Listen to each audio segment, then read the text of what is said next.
ଥରେ ଏକ ପକ୍ଷୀ ମହୁମାଛିକୁ ପଚାରିଲା, ଆପଣ ନିରନ୍ତର କଠିନ ପରିଶ୍ରମ କରିବା ପରେ ମହୁ ସଞ୍ଚୟ କରୁଛନ୍ତି, କିନ୍ତୁ କେହି ଜଣେ ଆସି ଆପଣଙ୍କର ସେହି ମହୁକୁ ନେଇଯାଉଛି।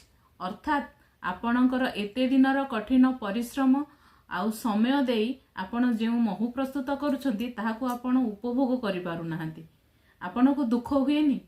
ଉତ୍ତରରେ ମହୁମାଛି କହିଲା, କଦାପି ନୁହେଁ।